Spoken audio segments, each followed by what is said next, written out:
Hello and welcome to some more Star Citizen. We're looking at the monthly report for Squadron 42, an update for the single-player campaign of Star Citizen. It's making progress, but we don't have the roadmap updates or timelines at the moment. Cloud Imperium are in the process of building a new style of roadmap for both Squadron 42 and the Persistent Universe, and they say this is going to contain a lot more information on individual features and is going to be much more appropriate to displaying the progress of their games. We should see some updates on that and a new video series, The Briefing Room, that aims to give us some short, snappy updates on Squadron 42 in the near future. We don't know how delayed Squadron 42 is, of course, from the last time the roadmap was updated, which had an internal beta planned for the end of Q3 2020, though I suspect it's a minimum of sort of like 2 quarters on top of that. That would be my expectation, but we'll have to wait and see. But let's take a look at the latest information from that Squadron 42 newsletter, starting with a couple of highlights. The actor team continued with force reactions. Now, when a ship has an impulse applied to it from either maneuvering or an external force such as an explosion, a relative force is applied to the characters inside. This triggers stumbles and potentially knockbacks if the ship is hit with sufficient force. So, in the future, you're going to see people stumbling around on ships. There is going to be reasons to be sat in a chair or to be in like a proper jump seat or something like that, because you're not going to want to be thrown around the ship. The gameplay story team implemented another 8 scenes, leaving just 20 remaining. Now, I'm interested to know, is that literally just 20 scenes remaining for the gameplay story team to do full stop? Or is that within their current sort of like area that they're working on? They also provided animation support for a high-profile section of Chapter 4, which is made up of 10 scenes where the player is guided around the Idris. Alongside this, they worked with design to sign off several gameplay story scenes as grey box complete. And just to go back to what I said, only 20 scenes remaining. 20 scenes remaining for that particular team to finish to get to grey box complete stage. Obviously, there's going to be more work to do beyond that. They have been prototyping large-scale battles as well. This has led to a rework of a key turret to ensure the experience of sitting in and using it is both visually and viscerally rewarding. AI stuff, so character combat is progressing with Vandal, locomotion, aiming and shooting. These alien NPCs can now more effectively aim and accurately shoot at targets when standing, idling or moving to sort of like a better strategic position. They further developed the Vandal Lance melee weapon, polishing and tweaking the rig and animations for it. They continued developing the Vandal with animation and tech teams, while the character artists moved on to the Xi'an race. So it does look like the Xi'an are going to feature in Squadron 42 Episode 1. Although a lot of AI work is relevant for both the PU and Squadron 42, one functionality that was required specifically for the single-player campaign is the ability for AI to quantum link with the player and other NPCs. The full quantum linking functionality relies on the Persistent Universe's player group service, so a single-player version was added. This also allows the team to refactor some of the subsumption logic. Social AI progressed with 3 key scenarios: bridge crew, hangar crew, and generic vendors. For the bridge crew, they completed the first pass on behaviours described in last month's report, simplifying some of the dependencies between usables and the operator seats and allowing specific characters to override animations. This enables certain actors to have their own versions of generic seat interactions. They also continued polishing hangar crew behaviours and usable setups. They created a specific test map to easily verify how NPCs interact with the hangar environments. With their walk and talk feature, they've implemented a match speed mechanic to make following a character simpler. This includes an ideal offset that the designers can place along a path, so when the player is walking with the character, they're kept in that relative position. Further improvements were made to the triggering of interrupts and abandons in story scenes. The team added timers to events so that designers can specify how long the player needs to be looking at a character before they respond. This means characters don't always have to respond immediately to the player, and the designers can tweak abandons depending on whether the player is leaving or just backing away. Global AI-wise, they improved functionality of the look component. They converted the internal look request queue to be a more sophisticated priority-based queue, starting with the lowest priority. Look ahead. When moving on a path, an NPC might try to look ahead based on the path it's following. Procedural object discovery. When moving around, interesting things might be noticed by the NPC that can then be looked at.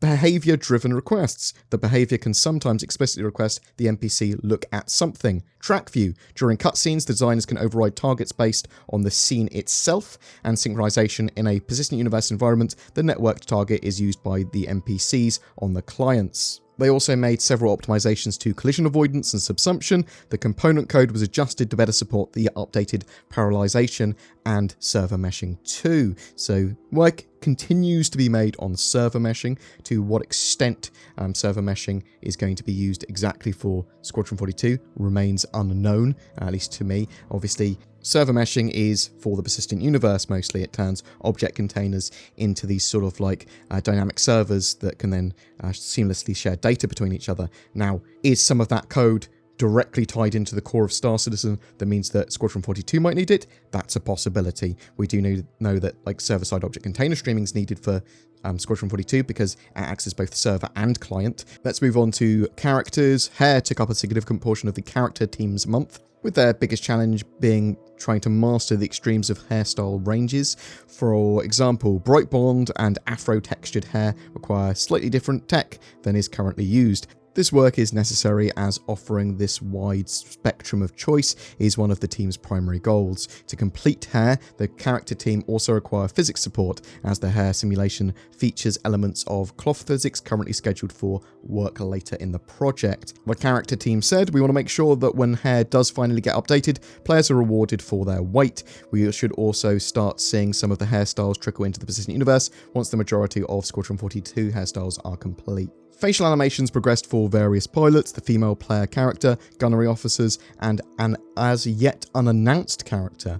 More improvements were made to throwing, which now accounts for the physical properties of the object and adjusts the exit velocities accordingly. For example, heavy objects can't be thrown as far as light ones. A more accurate throw prediction arc is being worked on as well. Art recently completed a dogfight that also features a longer cinematic. Seeing the finalized art, sun position and atmosphere come together can lead to tweaks at the white or grey box stage, as camera directions or other small details may not do the visuals justice. For example, sun positioning can cause the team to rethink shot choices to ensure elements like background lighting, silhouettes and vistas look their best. The cinematics team said, "In the end, we're getting a really moody and cool looking vista to photograph our heroes in, so it's worth sometimes revisiting our camera choices." There was some interesting turret work, with the weapon code team splitting controllable turrets into two different firing modes, enabling bigger STS ship-to-ship turrets to work as slaves to the player-controlled AA guns.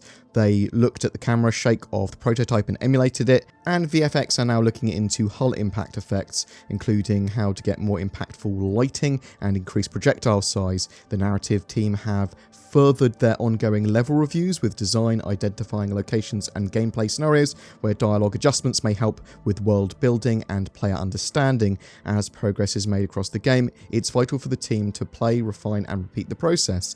Also, there was progress on expanding how the Vandal communicate, with additional meetings between narrative, audio, and their xenolinguistic. This work will greatly enhance the combat experience when battling these fierce Vandal warriors. That's the sound they make. The props team spent the month supporting gameplay story with various dressing and cinematic specific assets. VFX are continuing their support of gas clouds alongside the art and design teams, in particular fleshing out gas cloud themed effects. They also looked into improving landing and takeoff effects, particularly for the Gladius as it launches from the Idris hangar. As part of this, tests were done using a sign distance field to enable particles to collide and flow against the blast shields.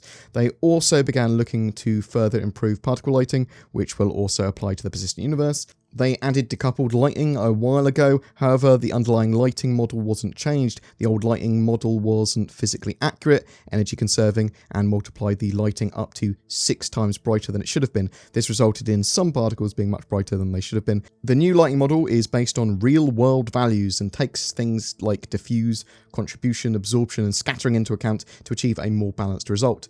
UI artists spent some time on the first set of screens for main capital ships. The tech team worked on a 3D layering system to help them make impressive holographic UIs in the future too. And that's it for our Squadron 42 update this month. I'm interested to know what you think though. Do you think the monthly reports that we get for Squadron 42 do give us a good look at the development of what's going on with that single player campaign? Or do you think we need much more when it comes to Squadron 42? Or do you want just more on the persistent universe sort of like updates and progress and roadmaps, and you don't mind so much about Squadron 42 because you're not so much into into the single player aspect of Star Citizen and that single player game.